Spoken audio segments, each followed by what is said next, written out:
Nasubukan mo nang pumasok sa Baskin-Robbins? Samahan mo ako, bili tayo ng ice cream.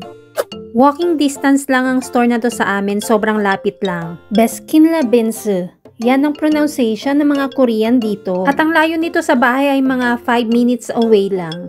Ganito ang itsura ng store sa loob. Maraming table, may mga chairs kasi pwede kayong magkita dito ng friends mo, magkwentuhan habang kumakain ng ice cream. Ngayong taglamig, wala masyadong pumupuntang customer sa store kasi nagpapadeliver na lang sila at hindi na lumalabas.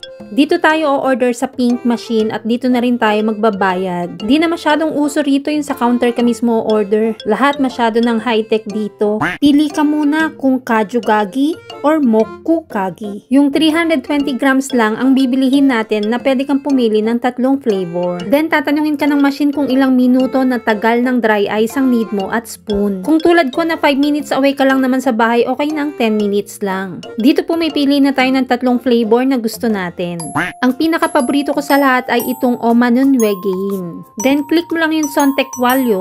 Then tatanungin ka kung kailangan mo pa ba ng paper bag at may additional yon na 200 won. At dahil may dala naman akong bag, hindi na natin kailangan. Magtipid tayo ng 200 won te. Then click lang natin yung card sa option at pwede na tayo magbayad dito sa machine. Tapos tatanungin ka kung need mo ng resibo, click mo lang ne. Para maglabas siya ng resibo at ganyan lang kasimple umorder.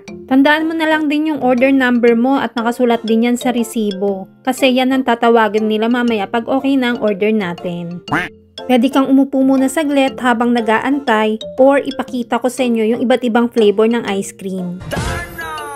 Ayan o, sobrang dami ng flavor at ang sasarap naman nilang lahat. Hindi ka mauumay sa flavor kasi ang dami mong pwedeng pagpilian. At yung flavor ng bawat ice cream nakasulat din mismo sa harap nila. Kaya hindi ka malilito. At alam mo bang pwede rin ng free taste dito. Kapag humingi ka ng isang maliit na spoon, bibigyan ka nila para matikman mo kung masarap o hindi. Syempre, wag mong tikman lahat ha, baka mabana sa'yo si ate. Meron lang akong isang flavor na hindi gusto rito na natikman dati, yung mint flavor. Mahilig ako sa mint flavor pero hindi sa ice cream.